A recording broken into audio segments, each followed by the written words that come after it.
Hello students, welcome to మనలా excellence YouTube channel.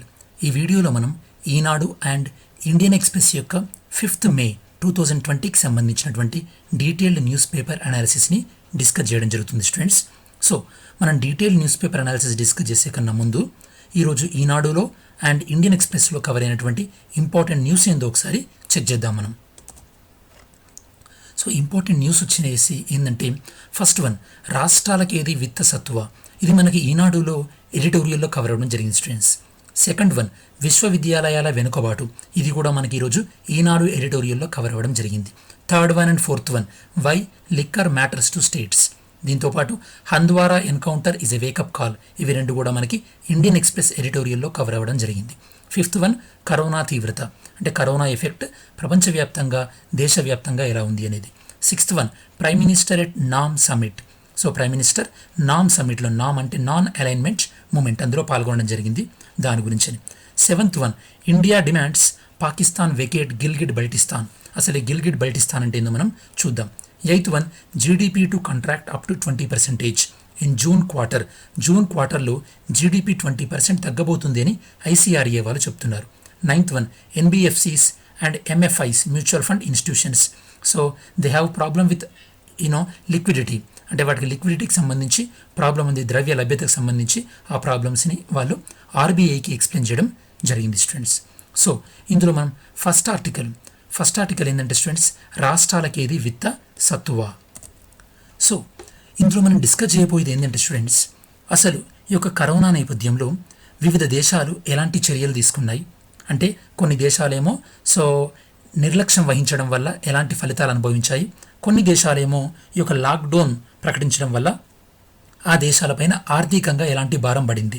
దాని తర్వాత ఈ యొక్క లాక్డౌన్ వల్ల రాష్ట్ర ప్రభుత్వాల యొక్క రెవెన్యూ ఏ విధంగా పడిపోయే అవకాశం ఉంది, మరి ఆ యొక్క రాష్ట్ర ప్రభుత్వాలకి కేంద్ర ప్రభుత్వం ఏ విధంగా సహాయం చేయొచ్చు అనేది మనం డిస్కస్ చేయడం జరుగుతుంది. సో ఇందులో ఫస్ట్ వన్ చూసినట్టయితే కనుక, కరోనాను నియంత్రించడంలో భాగంగా ఏ కంట్రీస్ అయితే కనుక, ఏ దేశాలైతే కనుక ముందు జాగ్రత్తలు తీసుకోలేదో ఆ దేశాలలో ప్రాణ నష్టం సంభవించింది. మనం ఇటలీని, స్పెయిన్ని, యుఎస్ఏని తీసుకున్నామని తెలుస్తుంది. మరి ఏ దేశాలైతే కనుక ముందు జాగ్రత్తలు తీసుకొని, అంటే ఇండియా లాంటి దేశాలు లాక్డౌన్ని ప్రకటించాయో ఆ దేశాలు యొక్క ఆర్థిక వ్యవస్థ తీవ్రమైనటువంటి సమస్యలు ఎదుర్కొంటుంది. సో మరి ఇప్పుడు మన భారతదేశాన్ని తీసుకుంటే కనుక, భారతదేశంలో లాక్డౌన్ విధించడం వల్ల వివిధ రాష్ట్ర ప్రభుత్వాలు ఎలాంటి ఆర్థిక సమస్యలు ఎదుర్కోబోతున్నాయి, వారికి ఎలా హెల్ప్ చేయాలి అనేది మనం డిస్కస్ చేద్దాం.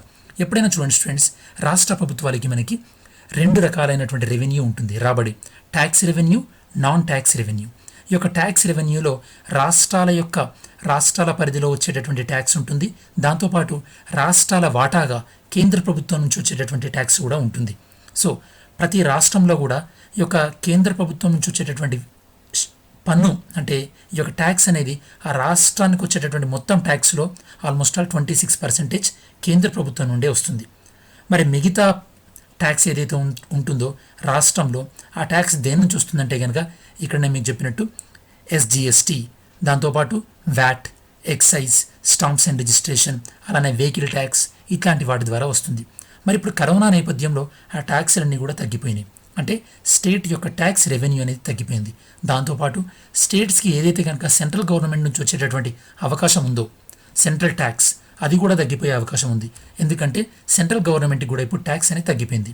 అంటే మీరు అర్థం చేసుకుంటే కనుక, స్టేట్కి వచ్చేటటువంటి విత్ ఇన్ ద స్టేట్ లోపల వచ్చే ట్యాక్స్ తగ్గిపోయింది, అలానే సెంట్రల్ గవర్నమెంట్ నుండి వచ్చేటటువంటి ట్యాక్స్ షేర్ కూడా తగ్గిపోయింది. మరి ఈ విషయంలో రాష్ట్ర ప్రభుత్వాలను ఆదుకోవడానికి అని చెప్పేసి రీసెంట్గా ఆర్బీఐ వేస్ అండ్ మీన్స్ అనే దాన్ని పెంచడం జరిగింది. వేస్ అండ్ మీన్స్ అంటే ఏంటంటే స్టూడెంట్స్, ఆర్బీఐ నుండి ప్రభుత్వాలు తీసుకునేటటువంటి షార్ట్ టర్మ్ లోన్స్, వాటిని మనం వేస్ అండ్ మీన్స్ అంటారు. ఈ యొక్క షార్ట్ టర్మ్ లోన్స్ ఏదైతే లిమిట్ ఉంటుందో అన్ని రాష్ట్రాలు కూడా ఒక 60%ని పెంచడం జరిగింది.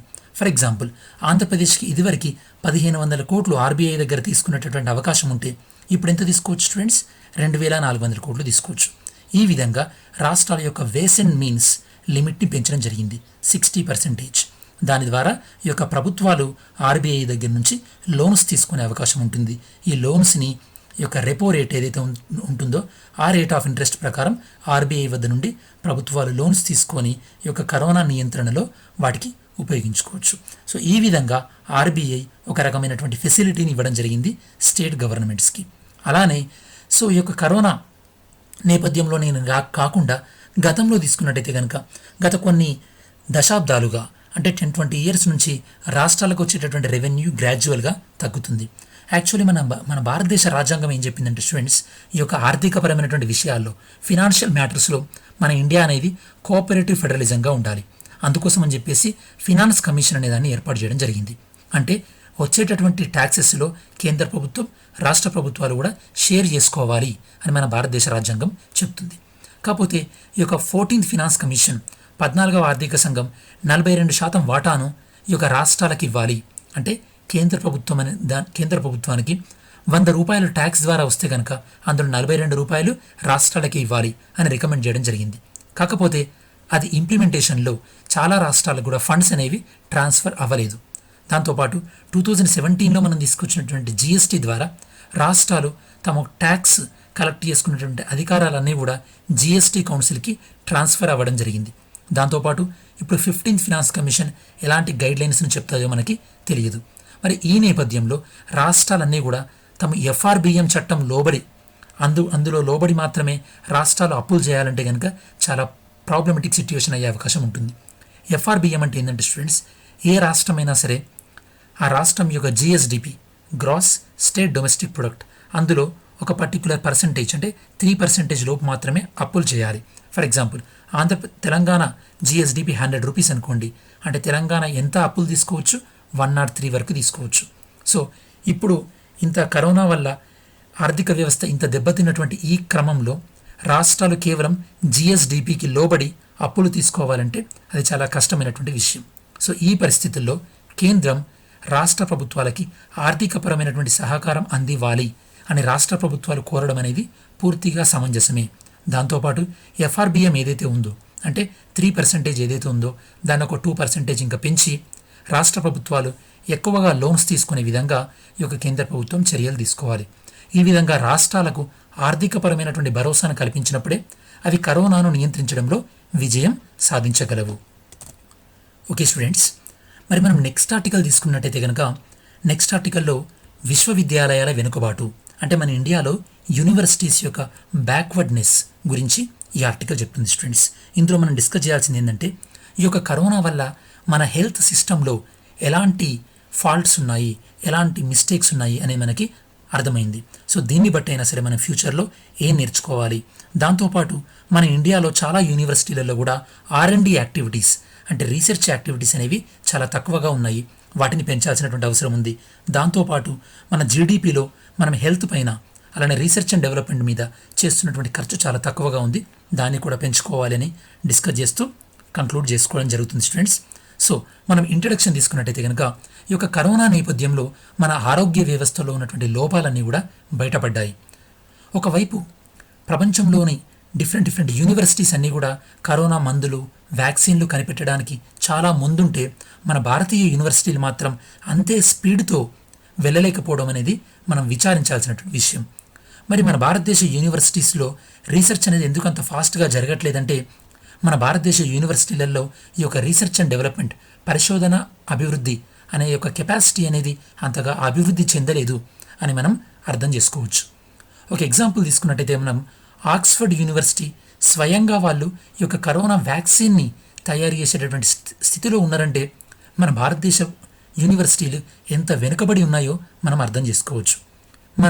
మన భారతదేశంలో చూసుకున్నట్టయితే కనుక ఐఐటీలు అలానే ఇండియన్ ఇన్స్టిట్యూట్ ఆఫ్ సైన్స్ ఈ విద్యా సంస్థలు తప్ప మరే విద్యా సంస్థలు కూడా ఈ యొక్క కరోనాపై పోరులో ఎటువంటి భాగస్వామ్యాన్ని తీసుకోవడం లేదు.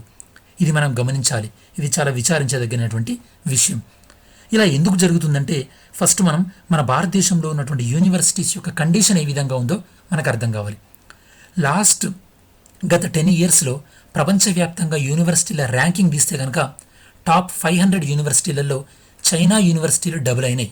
అంటే మీనింగ్ ఏంటంటే చైనా యొక్క టాప్ యూనివర్సిటీలలో చైనా యూనివర్సిటీల సంఖ్య చాలా పెరిగిపోయింది.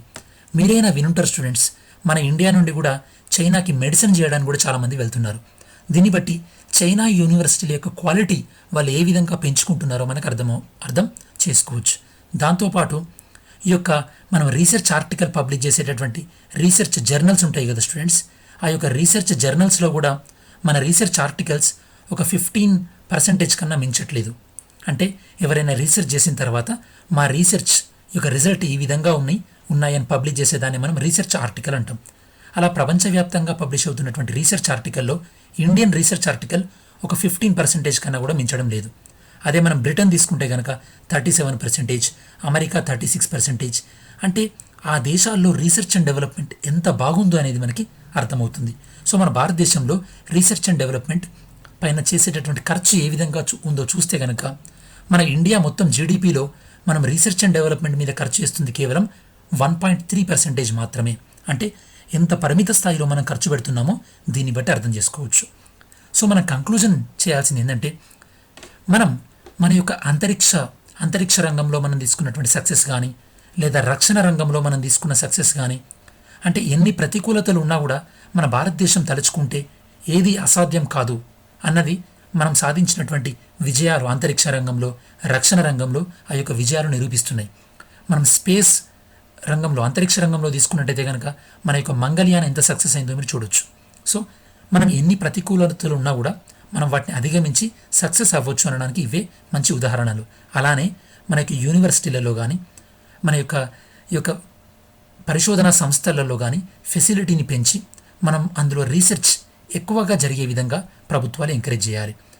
సో రకరకాల వైరస్లు, అలానే అంటువ్యాధులు, ఈ యొక్క ఎపిడమిక్ డిసీజులని ఎదుర్కొన్నటువంటి అనుభవం మన భారతదేశానికి ఎంతైనా ఉంది. ఆ అనుభవంతో భారతదేశం కరోనాపై పోరాటంలో ప్రపంచంలో చాలా ముఖ్యమైనటువంటి పాత్ర పోషించేటటువంటి వీలుంది. ఇలా ముఖ్యమైనటువంటి పాత్ర పోషించాలంటే మనం చేయాల్సినటువంటి మెయిన్ థింగ్ ఏంటంటే పరిశోధనా సంస్థలకు ప్రభుత్వం మరిన్ని ఈ యొక్క ఫండింగ్, నిధులు ఇవ్వాలి. అలా ఇచ్చినప్పుడే ఈ యొక్క పరిశోధనా సంస్థలు ఎక్కువగా ఈ యొక్క రీసెర్చ్ అండ్ డెవలప్మెంట్ మీద కాన్సన్ట్రేషన్ చేసే అవకాశం ఉంటుంది. కరోనా నిర్మూలనకు కేవలం వైద్య సంస్థలే పరిశోధనలు చేయకుండా అందులో విశ్వవిద్యాలయాలు కూడా పాలు పంచుకోవాలి. అప్పుడే మన భారతదేశం అనేది ప్రపంచంలో ఈ యొక్క ఇలాంటి వ్యాధులపైన పోరాడే విషయంలో ఒక ముఖ్యమైనటువంటి పాత్రను పోషించేటటువంటి అవకాశం ఉంటుంది. సో మనం నెక్స్ట్ ఆర్టికల్ని తీసుకుంటే స్టూడెంట్స్, ఇది Handwara encounter is a wake up call. ఇది మనకి ఇంటర్నల్ సెక్యూరిటీ పాయింట్ ఆఫ్ వ్యూలో ఇంపార్టెంట్. అసలు ఏం జరిగిందంటే స్టూడెంట్స్, రీసెంట్గా జమ్మూ కాశ్మీర్లోని హంద్వారా అనే ప్లేస్లో ఎన్కౌంటర్ జరిగింది. మరి ఎన్కౌంటర్ అనేది మనకు దేన్ని తెలియజేస్తుంది, ఈ ఎన్కౌంటర్లో ఎవరు ఇన్వాల్వ్ అయి ఉన్నారు, దాంతోపాటు ఈ యొక్క ఎన్కౌంటర్ జరిగినటువంటి ఈ సందర్భంలో అసలు జమ్మూ కాశ్మీర్లో పరిస్థితులు ఏ విధంగా ఉన్నాయి, దాంతోపాటు ఈ యొక్క ఎన్కౌంటర్ అనేది ఏ విధంగా చాలా ముఖ్యమైనది మన భారతదేశం యొక్క ఇంటర్నల్ సెక్యూరిటీ పాయింట్ ఆఫ్ వ్యూలో అని డిస్కస్ చేస్తూ ఇందులో భాగంగానే మనం FATF financial action task force అనేది కూడా మనం డిస్కస్ చేయడం జరుగుతుంది. అవన్నీ కూడా ఈ యొక్క ఆర్టికల్లో మనం ఇప్పుడు నెక్స్ట్ స్లైడ్స్లో కవర్ చేద్దాం స్టూడెంట్స్. సో అసలు జరిగినటువంటి ఇన్సిడెంట్ ఏంటంటే కాశ్మీర్లో ఒక ఎన్కౌంటర్ జరిగింది స్టూడెంట్స్. ఇందులో ఒక కల్నల్, అలానే ఒక మేజర్తో పాటు ఒక 3 సెక్యూరిటీ పర్సనల్స్ చనిపోవడం జరిగింది. ఇది చాలా బాధాకరమైనటువంటి విషయం. మరి ఇది దేన్ని తెలియజేస్తుందంటే కాశ్మీర్లో ఇప్పటికీ కూడా శాంతి అనేది రాలేదు. అంటే ఒక సుస్థిరత అనేది లేదు కాశ్మీర్లో పరిష్కరించబడినటువంటి సంక్షోభాన్ని ఈ యొక్క ఎన్కౌంటర్ అనేది తెలియజేస్తుంది. మరి ఎన్కౌంటర్ని చేసినట్టు అంటే ఈ యొక్క ఎన్కౌంటర్లో పాలు పంచుకున్నట్టు ఏ తీవ్రవాద సంస్థ ప్రకటించిందంటే ద రెసిస్టెంట్ ఫ్రంట్ అనేటటువంటి తీవ్రవాద సంస్థ. ఇందులో మేము భాగస్వామ్యమైన ఈ యొక్క తీవ్రవాద దాడి అనేది మా పనే అని వాళ్ళు ప్రకటించుకోవడం జరిగింది. మనం బ్యాక్గ్రౌండ్ జమ్మూ కాశ్మీర్లో జరిగినటువంటి ఒక పూర్వ పరాలను మనం పరిశీలించినట్టయితే కనుక జమ్మూ కాశ్మీర్లో లాస్ట్ ఇయర్ ఆగస్టులో మనం జమ్మూ కాశ్మీర్కు ఉన్నటువంటి ఈ యొక్క స్పెషల్ స్టేటస్ని తీసివేయడం జరిగింది స్టూడెంట్స్. ఈ యొక్క స్పెషల్ స్టేటస్ని తీసివేసిన తర్వాత ఈ యొక్క జమ్మూ కాశ్మీర్లో ఏం జరిగిందంటే లాక్డౌన్ విధించడం జరిగింది స్టూడెంట్స్. ఈ యొక్క లాక్డౌన్ విధించిన తర్వాత ఆ లాక్డౌన్ తొలగిపోయిందో లేదో మళ్ళీ మన జమ్మూ కాశ్మీర్లో యొక్క కరోనాకు సంబంధించిన లాక్డౌన్ని ప్రకటించడం జరిగింది. అంటే ఆగస్టు నుండి కూడా జమ్మూ కాశ్మీర్లో ఈ యొక్క పరిస్థితులు లాక్డౌన్ లాగానే ఉన్నాయన్నమాట. ఈ బ్యాక్గ్రౌండ్ మనం అర్థం చేసుకోవాలి. మరి మన సెక్యూరిటీ ఏజెన్సీస్ ఈ ఎన్కౌంటర్ నుండి మనం ఏం నమ్ముతున్నామంటే ఈ యొక్క కొత్త గ్రూప్ ఏదైతే ఉందో అంటే new front the resistant front. The resistant front అనేది కొత్త గ్రూప్ ఏదైతే ఉందో ఇది లష్కరే తోయిబాకి సంబంధించింది, కాకపోతే కొత్త పేరును పెట్టుకున్నారు. మరి వీళ్ళు కొత్త పేరుని ఎందుకు పెట్టుకున్నారు? ఎందుకంటే పాకిస్తాన్ పైన ఫినాన్షియల్ యాక్షన్ టాస్క్ ఫోర్స్ అనే వాళ్ళు ఆల్రెడీ యాక్షన్ని ప్రకటించారు. వాళ్ళు పాకిస్తాన్ని గ్రే లిస్ట్లో పెట్టడం జరిగింది. వాళ్ళు ఏమంటున్నారు? పాకిస్తాన్ తీవ్రవాదం పైన కఠినమైనటువంటి చర్యలు తీసుకోవాలి అని. అప్పుడు పాకిస్తాన్ ప్రభుత్వం ఏం చెప్తుంది? ఈ యొక్క తీవ్రవాద సంస్థలకి మేము మిమ్మల్ని బ్యాన్ చేసినాం అంటది. అప్పుడు ఈ తీవ్రవాద సంస్థలు ఏం చేస్తాయి? మమ్మల్ని బ్యాన్ చేశారు కదా అని చెప్పేసి కొత్త పేరును తీసుకొని కొత్త పేరుతో మళ్ళీ కార్యకలాపాలు స్టార్ట్ చేస్తాయి. అంటే ఇది చూడ్డానికి చాలా ఫన్నీ ఉన్నా కూడా ఇలానే జరుగుతుంది స్టూడెంట్స్. అంటే పాకిస్తాన్లో ఏదైతే లష్కరే తోయిబా ఉందో అది కొత్త పేరును తీసుకొని, ఆ కొత్త పేరేంది? ద రెసిస్టెంట్ ఫ్రంట్ అనే పేరుతోని మళ్ళీ ఈ యొక్క తీవ్రవాద కార్యకలాపాలు చేస్తుందేమో అని మన యొక్క సెక్యూరిటీ ఏజెన్సీస్ అనుమానాన్ని వ్యక్తం చేస్తున్నాయి. మరి ఈ యొక్క ఎన్కౌంటర్ మనకి ఎందుకు ఇంపార్టెంట్ అంటే, ఫస్ట్ వన్, ఈ యొక్క ఇదివరకు కాశ్మీర్లో జరిగినటువంటి ఏ తీవ్రవాద సంఘటన అయినా కూడా దాని తర్వాత దీనికి మేమే బాధ్యత వహిస్తున్నాం, ఇది మేం చేసినామని దాని యొక్క క్రెడిట్ని తీసుకోవడానికి అని చెప్పేసి డిఫరెంట్ టెర్రరిస్ట్ ఆర్గనైజేషన్స్ అన్ని కూడా వివిధ తీవ్రవాద సంస్థలు పరస్పర విరుద్ధ ప్రకటనలు ఇచ్చేవారు. కాకపోతే ఈసారి జరిగింది ఏంటంటే ఏ తీవ్రవాద సంస్థ కూడా ఈ యొక్క కొత్త తీవ్రవాద సంస్థ ఏదైతే ఉందో అంటే ద రెసిస్టెంట్ ఫ్రంట్ వీళ్ళకి వ్యతిరేకంగా ఏ తీవ్రవాద సంస్థ కూడా వ్యతిరేకమైనటువంటి ప్రకటన ఇవ్వలేదు. అంటే దాన్ని బట్టి మనకు అర్థమైంది ఏంది? ఇప్పుడు తీవ్రవాద సంస్థలన్నీ కూడా ఒకరికొకరు సహకరించుకుంటున్నారు. ఇది చాలా డేంజర్ స్టూడెంట్స్ మనకి. ఇది ఫస్ట్ వన్ మనం అర్థం చేసుకోవాల్సింది. సెకండ్ వన్ ఏంటంటే ఇందులో లోకల్ యూత్, స్థానిక యువత పాల్గొంటున్నారు. మరి స్థానిక యువత ఎందుకు పాల్గొంటున్నారంటే నేను మీకు ఇందాక ముందు చెప్పినట్టు గత కొన్ని నెలలుగా ఈ యొక్క జమ్మూ కాశ్మీర్లో ప్రజాప్రభుత్వం లేదు. ఈ యొక్క ఎప్పుడైతే కనుక జమ్మూ కాశ్మీర్కు ఉన్నటువంటి రాష్ట్ర హోదా రద్దు చేశామో, అలానే జమ్మూ కాశ్మీర్లో స్థానికుడు ఎవరు అని డిసైడ్ చేసేటటువంటి ఆర్టికల్ 35A తీసివేయడం జరిగిందో, ఇలాంటి చర్యలన్నీ కూడా జమ్మూ కాశ్మీర్ ప్రజల్లో కూడా ఒక మంచి కాన్ఫిడెన్స్ని ఇవ్వలేకపోయినాయి. దానివల్ల ఏంటంటే జమ్మూ కాశ్మీర్ ప్రజలు ప్రభుత్వం పైన అసంతృప్తితో ఉన్నారు. దానివల్ల స్థానిక యువత అనేది తీవ్రవాదం వైపు అట్రాక్ట్ కాబడుతున్నారు. కాబట్టి మనం కంక్లూడ్గా మనం ఏం నేర్చుకోవాల్సిందంటే కేంద్ర ప్రభుత్వం ఇకనైనా సరే జమ్మూ కాశ్మీర్ని ప్రభుత్వ అధికారులతో, మిలిటరీతో పరిపాలించడం ఆపివేసి ఇకనైనా సరే కేంద్ర ప్రభుత్వం జమ్మూ కాశ్మీర్లో ప్రజల చేత ఎన్నుకోబడినటువంటి ప్రజాప్రభుత్వం ఏర్పడేలా చర్యలు తీసుకోవాలి. మరి ఈ న్యూస్ ఆర్టికల్లో మనం ఫినాన్షియల్ యాక్షన్ టాస్క్ ఫోర్స్ అనేది డిస్కస్ చేశాం కదా. ఆ ఫినాన్షియల్ యాక్షన్ టాస్క్ ఫోర్స్ గురించి మనం డిస్కస్ చేసే కన్నా ముందు ఈ ఫినాన్షియల్ యాక్షన్ టాస్క్ ఫోర్స్ కూడా మరింత కఠినంగా వ్యవహరించి తీవ్రవాదాన్ని నియంత్రించాలి. ఇలా ఒక టెర్రరిస్ట్ ఆర్గనైజేషన్ వేరే పేరుతో మళ్ళీ కార్యకలాపాలు నిర్వహించడాన్ని నియంత్రించాలి. ఈ యొక్క ఫినాన్షియల్ యాక్షన్ టాస్క్ ఫోర్స్ అనేది 1989లో ఈ యొక్క G7 సమావేశం ప్యారిస్లో దీన్ని ఏర్పాటు చేయడం జరిగింది స్టూడెంట్స్. ఈ సంస్థ యొక్క ప్రధాన లక్ష్యం ఏంటంటే ఈ యొక్క తీవ్రవాదులకు అందేటటువంటి ఆర్థికపరమైనటువంటి సహాయాన్ని నిలిపివేయడం ద్వారా తీవ్రవాదాన్ని నియంత్రించడం అనేది ఈ యొక్క సంస్థ యొక్క ప్రధానమైనటువంటి ఉద్దేశం.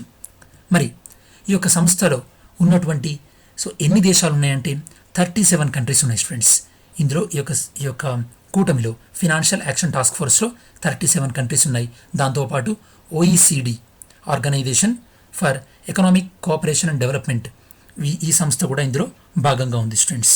దాంతోపాటు ఈ సంస్థ ఏ దేశం అయితే కనుక తీవ్రవాదాన్ని ప్రోత్సహిస్తుందో ఆ దేశాలను వీళ్ళు గ్రే లిస్ట్, బ్లాక్ లిస్ట్ అంటూ ఈ యొక్క డిఫరెంట్ లిస్ట్లో ఇంక్లూడ్ చేస్తూ ఉంటారు. ఇప్పుడు పాకిస్తాన్ని గ్రే లిస్ట్లో పెట్టారు. అందుకోసం అని చెప్పేసి పాకిస్తాన్ ఏం చెప్తుందంటే వాళ్ళ దేశంలో ఉన్న తీవ్రవాద సంస్థలన్నింటినీ కూడా ఆపేయండి అని తీవ్రవాద సంస్థలకి చెప్తూ వేరే పేర్లతో తీవ్రవాదాన్ని కొనసాగించేలా ప్రోత్సహిస్తుంది. కాబట్టి ఇకనైనా సరే FATF అనేది కొన్ని కఠినమైనటువంటి చర్యలు తీసుకొని ఈ యొక్క తీవ్రవాదాన్ని నియంత్రించాల్సినటువంటి అవసరం ఎంతైనా ఉంది.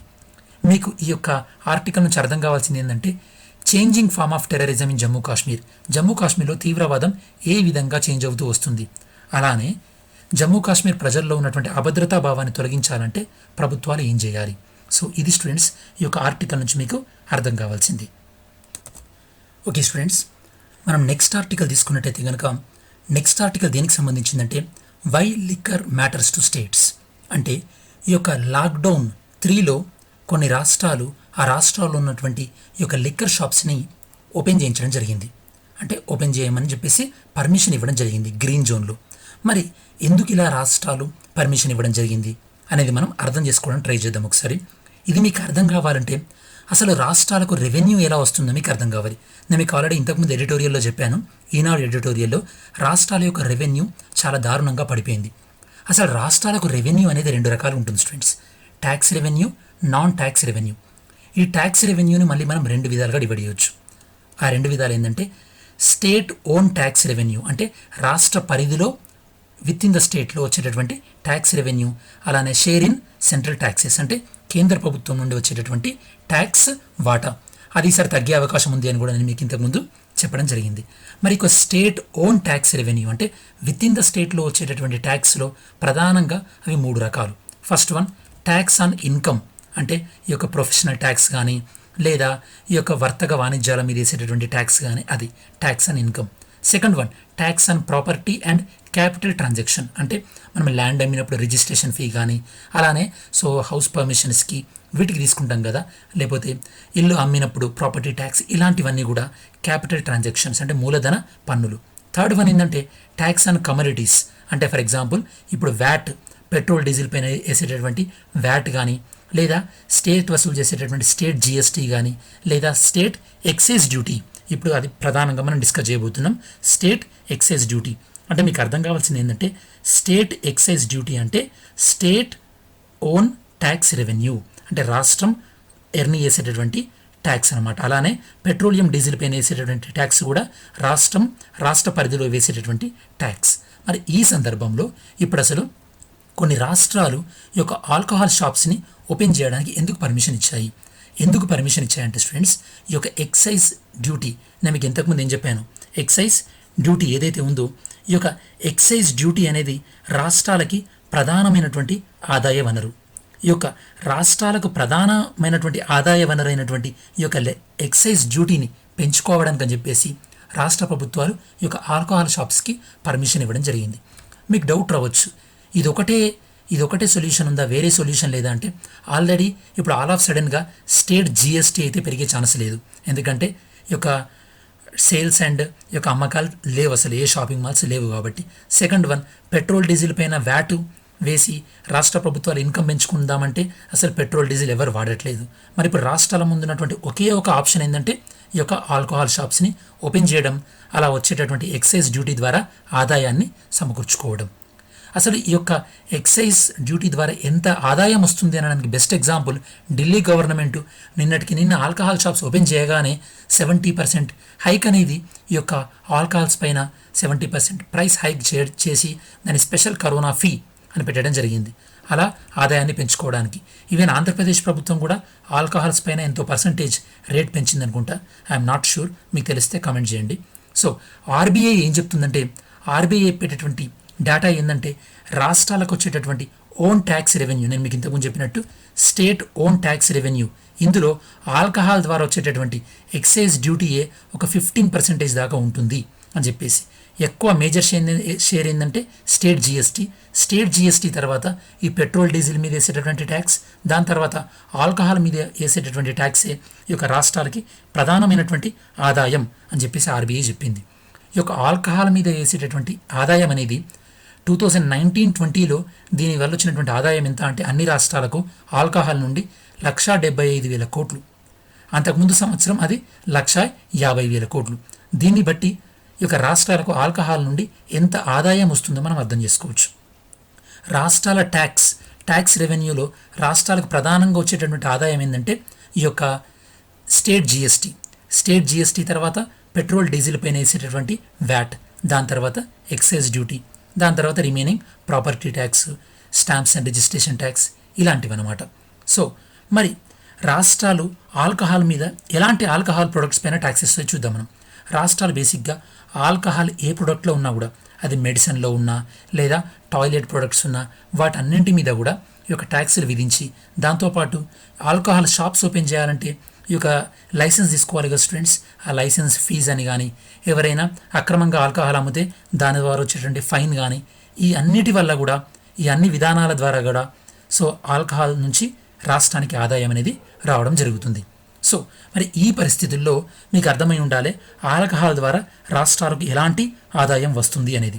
సో ఎప్పుడైతే కనుక కరోనా వల్ల రాష్ట్రాల ఆదాయాలు పడిపోయినటువంటి ఈ సందర్భంలో రెండు రాష్ట్రాల ముందున్నటువంటి అవకాశాలు. ఒకటి, ఎక్సైజ్ డ్యూటీ పెంచుకోవడం, అంటే ఆల్కహాల్ అమ్మి ఆదాయాన్ని పెంచుకోవడం. ఇంకోటి, నేను మీకు ఇంతకుముందు చెప్పినట్టు రాష్ట్రాల యొక్క ఎఫ్ఆర్బిఎం లిమిట్ పెంచినట్టయితే కనుక రాష్ట్రాలు ఎక్కువ మొత్తంలో వేరే విధానాల ద్వారా లోన్స్ తీసుకొని వాళ్ళ యొక్క ఆదాయాన్ని పెంచుకుంటాయి.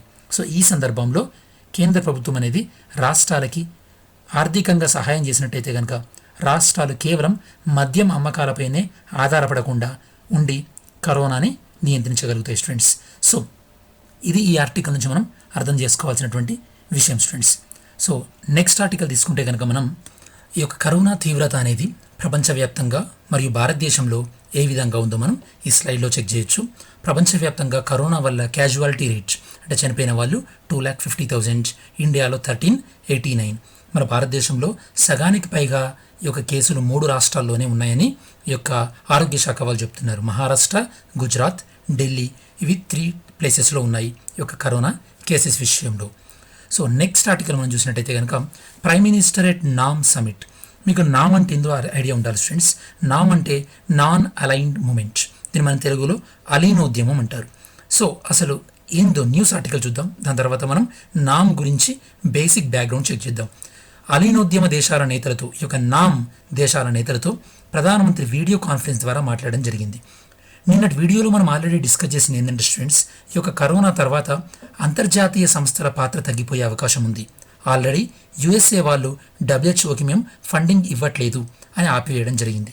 అలానే యుఎన్ఓలో చైనా యొక్క డామినెన్స్ ఎక్కువ అవ్వడం వల్ల యుఎన్ సెక్యూరిటీ కౌన్సిల్లో యుఎన్ఓ యొక్క పాత్ర కూడా తగ్గిపోయే అవకాశం ఉంది. సో ఈ విధంగా నిన్నటి వీడియోలో మనం అంతర్జాతీయ సంస్థల యొక్క ప్రాముఖ్యత తగ్గిపోయే అవకాశం ఉంది అని డిస్కస్ చేయడం జరిగింది. దాని కంటిన్యూషన్గా ఇప్పుడు నరేంద్ర మోడీ మన ప్రైమ్ మినిస్టర్ గారు ఏమంటున్నారంటే, ప్రస్తుత అంతర్జాతీయ వ్యవస్థలో కొన్ని పరిమితులు ఉన్నాయి. దీనివల్ల ప్రపంచానికి కొత్తగా ప్రాతినిధ్యం కల్పించేటటువంటి కొన్ని దేశాలు కావాలి. అలానే ఈ యొక్క ప్రాతినిధ్యం కల్పించేటటువంటి దేశాల్లో అందరికీ కూడా సమానమైనటువంటి అవకాశాలు ఉండాలి. కొన్ని దేశాలలోనే ఈ యొక్క అధికారాలు ఉండకుండా, సో ఈ విధంగా న్యాయబద్ధంగా, సమానత్వంగా, మానవత్వం, హ్యుమానిటీ బేసిస్ పైన మనం ఒక గ్లోబలైజేషన్ని తీసుకురావాల్సినటువంటి అవసరం ఎంతైనా ఉందని ప్రధానమంత్రి నిన్నటి వీడియో కాన్ఫరెన్స్లో చెప్పడం జరిగింది. అంటే దీని మెయిన్ బాటమ్ లైన్ ఏంటంటే, రాబోయేటటువంటి గ్లోబలైజేషన్లో కొత్త గ్లోబలైజేషన్ రాబోతుంది. అందులో నాయకత్వం వహించడానికి సో అన్ని కంట్రీస్ కూడా సమానమైనటువంటి అవకాశం రావాలి. ఓన్లీ కమర్షియల్ బేసిస్ మీదనే కాకుండా ఈ యొక్క హ్యుమానిటేరియన్ బేసిస్ మీద కూడా దేశాలు రియాక్ట్ కావాల్సినటువంటి అవసరం ఉందని ఈ యొక్క మీటింగ్లో డిస్కస్ చేయడం జరిగింది. ఈ యొక్క నాన్ అలైన్మెంట్ మూమెంట్ అంటే ఏంటంటే స్టూడెంట్స్, బేసికల్లీ మనకి వరల్డ్ వార్ 2 అయిపోయిన తర్వాత ఎప్పుడైతే ఐక్యరాజ్య సమితి యుఎన్ఓ ఏర్పడిందో అప్పుడు ప్రపంచంలో శక్తివంతమైన దేశాలుగా అమెరికా దెన్ రష్యా 2 కూడా ఎవాల్వ్ అవ్వడం జరిగింది. కొన్ని దేశాలు అమెరికాకు సపోర్ట్ ఇచ్చాయి, అవి క్యాపిటలిస్ట్ కూటమి అని. కొన్ని దేశాలు రష్యాకి, అవి సోషలిస్ట్ గ్రూప్ అని ఇలా డివైడ్ అయిపోయాయి. ఈ సందర్భంలో ఇండియా లాంటి కొన్ని కంట్రీస్ అసలు మేము అమెరికాతోనే అలైన్ అవ్వము, అలానే రష్యాతోని కూడా మేము సపోర్ట్ చేయమని చెప్పేసి అప్పుడు ఉన్నటువంటి ముఖ్య నేతలు ఇండియా నుంచి Jawaharlal Nehru, Sukarno and Abdul Nasser and Josip Tito and Kwame Nkrumah, so వీళ్ళందరూ కలిసి ఒక కూటమిని ఏర్పాటు చేశారు. దాని పేరే నాన్ అలైన్మెంట్ మూమెంట్. దీన్ని ఏర్పాటు చేసింది 1961. ప్రధాన హెడ్ క్వార్టర్ దీన్ని బెల్గ్రేడ్ కేంద్రంగా ఏర్పాటు చేయడం జరిగింది. ఇందులో ప్రస్తుత మెంబర్ కంట్రీస్ 120, దాంతోపాటు 17 కంట్రీస్ అబ్జర్వర్ స్టేటస్లో ఉన్నాయి. 10 కంట్రీస్ అంతర్జాతీయ సంస్థలు ఇందులో సభ్య దేశాలుగా ఉన్నాయి. స్టూడెంట్స్, ఈ బేసిక్ ఇన్ఫర్మేషన్ మీకు తెలియాలి నామ్ గురించి. Next, India demands Pakistan vacate Gilgit Baltistan. అసలు మీకు గిల్గిట్ బెల్టిస్తాన్ అంటే ఏందో, అది ఎక్కడ ఉంటుందో ఐడియా ఉండాలి. ఈ మ్యాప్లో చూసినట్టయితే కనుక మీరు, ఇది మన కాశ్మీర్ అనుకుంటే కనుక స్టూడెంట్స్, ఈ యొక్క పాక్ ఆక్యుపైడ్ కాశ్మీర్, ఇందులో నార్త్ పార్ట్ని మనం గిల్గిట్ బెల్టిస్తాన్ అంటాము. ఈ యొక్క లెఫ్ట్ పార్ట్ ఏదైతే ఉందో దీన్ని మనం ఆజాద్ కాశ్మీర్, లేదా దీన్ని కూడా మనం పాక్ ఆక్యుపైడ్ కాశ్మీర్ అంటాం. సో జనరల్గా ఈ యొక్క నార్త్ పార్ట్కి మనం గిల్గిట్ బెల్టిస్తాన్ అని వాడుతుంటాం. యాక్చువల్లీ చైనా వాళ్ళు ఏదైతే కనుక ఈ యొక్క సిపెక్, చైనా పాకిస్తాన్ ఎకనామిక్ కారిడార్ ఏదైతే వాళ్ళు నిర్మించాలని ప్లాన్లో ఉన్నారో అది గిల్గిట్ బెల్టిస్తాన్ గుండానే వెళ్తుంది. ఇప్పుడు ఇది న్యూస్లోకి ఎందుకు వచ్చిందంటే, ఈ యొక్క గిల్గిట్ బెల్టిస్తాన్ ప్రాంతంలో ఎన్నికలు నిర్వహించేందుకు పాకిస్తాన్ ప్రభుత్వానికి ఆ దేశ సుప్రీంకోర్టు అనుమతి ఇవ్వడం జరిగింది. దీనిపైన భారతదేశం తీవ్రమైనటువంటి నిరసన వ్యక్తం చేయడం జరిగింది. మన ఇండియన్ గవర్నమెంట్ ఏం చెప్పిందంటే గిల్గిట్ బల్టిస్తాన్తో పాటు ఆల్రెడీ మన జమ్మూ కాశ్మీర్, లడ్డాఖ్ మరియు గిల్గిట్ బల్టిస్తాన్ కూడా భారతదేశంలో అంతర్భాగాలు అని మన భారతదేశం స్పష్టం చేయడం జరిగింది. ఆ ప్రాంతాలను ఖాళీ చేయాలని కూడా పాక్కు తెలపడం జరిగింది. కోర్స్ పాకిస్తాన్ వినదనుకోండి, అది వేరే విషయం. 8th GDP to reduce up to 20% in June quarter ICRA. ICRA వాళ్ళు ఏం చెప్తున్నారంటే స్టూడెంట్స్, ఈ యొక్క జూన్ క్వార్టర్ అంటే ఏప్రిల్, మే, జూన్ మన ఆర్థిక వ్యవస్థను, ఫినాన్షియల్ ఇయర్ని మనం 4 క్వార్టర్స్గా డివైడ్ చేయొచ్చు. అందులో first quarter April, May, June. ఈ యొక్క జూన్ త్రైమాసికానికి, జూన్ క్వార్టర్కి సంబంధించి మన జీడిపి 20% తగ్గే అవకాశం ఉందని ఐసీఆర్ఏ వాళ్ళు చెప్తున్నారు. ఇదివరకు ఈ యొక్క ఐసీఆర్ఏ వాళ్ళు మన యొక్క జీడిపి ఈ సంవత్సరం ఎంత ఉండొచ్చు అని చెప్పారంటే 2% ఉండొచ్చు అని చెప్పారు.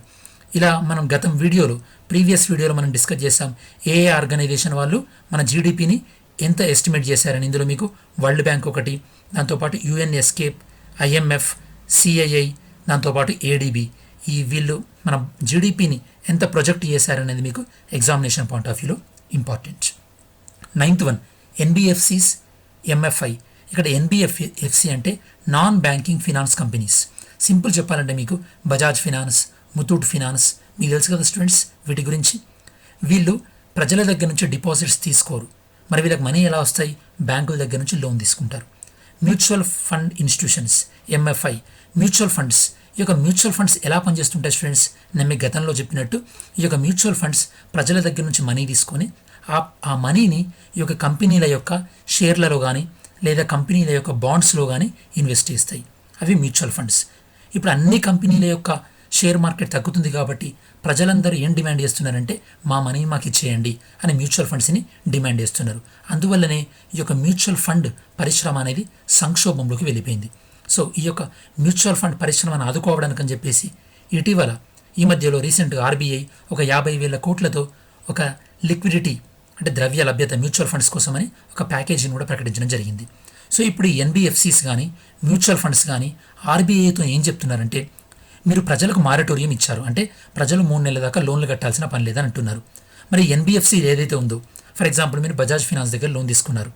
మీరు బజాజ్ ఫినాన్స్కి 3 నెలల నుంచి లోన్ కట్టట్లేదు ఈఎంఐ, ఎందుకంటే గవర్నమెంట్ మారటోరియం ఇచ్చింది కాబట్టి. మరి బజాజ్ ఫినాన్స్ అయితే కనుక బ్యాంకుకి అయితే మనీ కట్టాలి కదా, ఎందుకంటే వాళ్ళు బ్యాంక్ దగ్గరనే మనీ తీసుకొని ఉంటారు కదా. సో ఇప్పుడు ఎన్బిఎఫ్సి వీళ్ళు ఏమంటున్నారంటే మాకు కూడా ఒక 3 నెలల మారటోరియం ఇవ్వండి, అంటే మీకు ప్రజలకు ఎలా అయితే ఇచ్చారో మాకు కూడా మారటోరియం ఇవ్వండి, అంటే మేము 3 నెలల తర్వాత మేము బ్యాంకులకు కడతాం, లేకపోతే మేము దివాలా తీసే అవకాశం ఉంది, మేము బ్యాంక్రప్ట్ అయ్యే అవకాశం ఉందని ఈ యొక్క ఎన్బిఎఫ్సీలు కానీ మ్యూచువల్ ఫండ్స్ కానీ వీళ్ళు ఆర్బీఐకి సో రిక్వెస్ట్ చేసుకోవడం జరిగింది స్టూడెంట్స్. అదే ఈరోజు న్యూస్ ఆర్టికల్లో ఇచ్చారు. సో ఈ యొక్క మ్యూచువల్ ఫండ్స్ దెబ్బతిన్నాయి కాబట్టి వీటిని ఆదుకోవడానికని ఈ యొక్క ఆర్బీఐ 50,000 కోట్లతోని ఒక ఫండ్ని క్రియేట్ చేయడం జరిగింది. ఏ బ్యాంక్ అయినా సరే మ్యూచువల్ ఫండ్స్కి లోన్ ఇవ్వాలనుకుంటే కనుక ఆ 50,000 కోట్ల నుంచి సో ఆర్బీఐ దగ్గర నుంచి తీసుకొని రెపో రేట్తో ఇంట్రెస్ట్తోని తీసుకొని ఈ యొక్క మ్యూచువల్ ఫండ్స్కి లోన్ ఇవ్వచ్చు.